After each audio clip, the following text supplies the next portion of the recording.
ഞങ്ങളുടെ പ്രതികാരം പൂർണ്ണമാകുന്നതുവരെ ഒരു കപ്പൽ പോലും ഹോർമൂസ് കടലിടുക്കിലൂടെ കടന്നുപോകാൻ അനുവദിക്കുന്നതല്ല.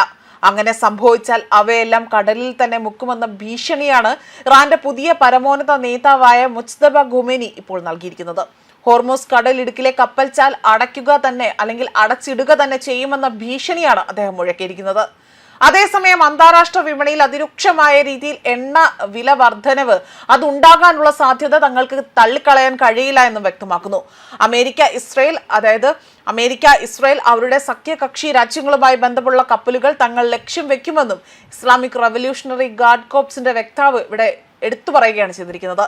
അതേസമയം ഇറാന്റെ ദുഷ്ട സാമ്രാജ്യത്തിന്റെ തകർച്ച ക്രൂഡ് ഓയിൽ വിലയേക്കാൾ പ്രാധാന്യമേറിയതാണ് എന്നതായിരുന്നു ഡൊണാൾഡ് ട്രംപ് വ്യക്തമാക്കിയത്. വ്യോമാക്രമണത്തിൽ പരിക്കേറ്റ ശേഷം ആയത്തുള്ള മുജ്തബ ഖൊമേനി ആകട്ടെ ഇതുവരെയും ഒരു രീതിയിലും പരസ്യമായി തന്നെ അദ്ദേഹം രംഗത്ത് വന്നിട്ടില്ല. ഒരു വേദിയിൽ പോലും അദ്ദേഹം അവിടെ പ്രത്യക്ഷപ്പെട്ടിട്ടില്ല എന്നതാണ് വാസ്തവം. സ്റ്റേറ്റ് ടെലിവിഷനിലാണ് ഖൊമേനിയുടെ ഈ ഒരു പ്രസ്താവന പുറത്തു വന്നിരിക്കുന്നത്. ഇസ്രായേൽ ആക്രമണങ്ങൾക്കുള്ള ഇറാന്റെ പ്രതികാരം പരമമായ അളവിൽ തന്നെ പൂർണ്ണത കൈവരിച്ചുവെന്നും പക്ഷേ അത് പൂർണ്ണമായി തന്നെ കൈവരിക്കുന്നതുവരെ ഹോർമൂസ് കടലിടുക്ക് അടഞ്ഞു തന്നെ കിടക്കും എന്നതാണ് അദ്ദേഹം പറയുന്നത്. പേർഷ്യൻ ഗൾഫിലെ കപ്പൽ ഗതാഗതം തടഞ്ഞുകൊണ്ട് ഇറാൻ നടത്തിയ നിരന്തരമായ ആക്രമണങ്ങൾ എണ്ണവില ബാരലിന് $100 മുകളിൽ എത്തിക്കുകയാണ് ചെയ്തിരിക്കുന്നത്. വ്യാഴാഴ്ചയും ഇറാനിയൻ തലസ്ഥാനത്ത് ശക്തമായ സ്ഫോടനമുണ്ടാവുകയും വലിയ രീതിയിലുള്ള പ്രശ്നങ്ങൾ അവിടെ ഉടലെടുക്കുകയും ചെയ്തു.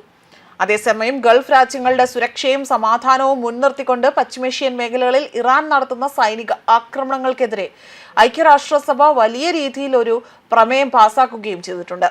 ആക്രമണങ്ങൾ അടിയന്തരമായി തന്നെ അവസാനിപ്പിക്കണമെന്ന് ആവശ്യപ്പെടുന്ന പ്രമേയത്തെ സമിതിയിലെ 15 അംഗങ്ങളിൽ 13 രാജ്യങ്ങളും അനുകൂലിക്കുകയും ചെയ്തു. റഷ്യയും ചൈനയും വോട്ടെടുപ്പിൽ നിന്ന് വിട്ടുനിന്നു. ഇറാന്റെ ആക്രമണങ്ങൾ അന്താരാഷ്ട്ര നിയമങ്ങളുടെ നഗ്നമായ ലംഘനമാണ് എന്നും ഇത് ആഗോള സമാധാനത്തിനും സുരക്ഷയ്ക്കും വലിയ ഭീഷണിയാണ് ഉയർത്തുന്നതെന്ന പ്രമേയമാണ് ചൂണ്ടിക്കാട്ടിയിരിക്കുന്നത്. 135 രാജ്യങ്ങളുടെ പിന്തുണയോടുകൂടി തന്നെ ബഹ്റിനാണ് സുരക്ഷാ സമിതിയിൽ ഈ പ്രമേയം അവതരിപ്പിച്ചത്. ഗൾഫ് മേഖലയിലെ രാജ്യങ്ങളുടെ ആശങ്കകൾ അത് പ്രമേയത്തിൽ വ്യക്തമായി തന്നെ പ്രതിഫലിക്കുകയും ചെയ്യുന്നു. ഇറാനെതിരെ അമേരിക്കയും ഇസ്രായേലും നിലവിൽ നടത്തുന്ന സൈനിക നടപടിയെക്കുറിച്ച് ഈ പ്രമേയത്തിൽ പരാമർശമില്ല എന്നതാണ് മറ്റൊരു ശ്രദ്ധേയമായ കാര്യം. കൂടാതെ തന്നെ മേഖലയിലെ അസ്ഥിരതയ്ക്ക് കാരണം അമേരിക്കയും ഇസ്രായേലുമാണ് എന്നും എണ്ണവില ബാരലിന് $200 വരെ ഉയർന്നേക്കാമെന്നും ഇറാൻ മുന്നറിയിപ്പ് നൽകുകയാണ് ചെയ്തിരിക്കുന്നത്. എണ്ണവില ക്രിയാത്മകമായി തന്നെ കുറയ്ക്കാൻ കഴിയില്ല. മേഖലയിലെ സുരക്ഷയെ ആശ്രയിച്ചുകൊണ്ടാണ് എണ്ണവില ഇവിടെ നിലനിൽക്കുന്നതെന്നും ഇവിടെ വ്യക്തമാക്കുകയാണ് ഇറാന്റെ റവല്യൂഷണറി ഗാർഡ് കോർപ്സ് വ്യക്തമാക്കിയിരിക്കുന്നത്. അതേപോലെ തന്നെ ലോകത്തിലെ എണ്ണ വിതരണത്തിന്റെ 1/5 കടന്നു പോകുന്നത് ഹോർമൂസ് കടലിടുക്ക് അതുവഴിയാണ്. അടഞ്ഞു കിടക്കുന്നത് ആഗോളതലത്തിൽ വലിയ ആശങ്കകൾ കൂടി സൃഷ്ടിക്കുന്നു.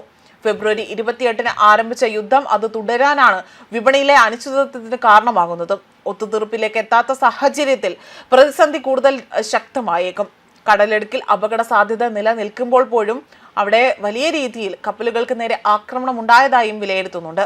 എന്നാൽ ഇത്രയും വലിയ സുരക്ഷാ ഭീഷണികൾ നിലനിൽക്കുമ്പോഴും കപ്പലുകൾ ഹോർമൂസ് കടലിടുക്കിലൂടെയുള്ള യാത്ര തുടരുമെന്നതാണ് അമേരിക്കൻ പ്രസിഡന്റ് ഡൊണാൾഡ് ട്രംപ് ആവശ്യപ്പെട്ടിരിക്കുന്നത്. ന്യൂസ് ഡെസ്ക് കർമ്മ ന്യൂസ്.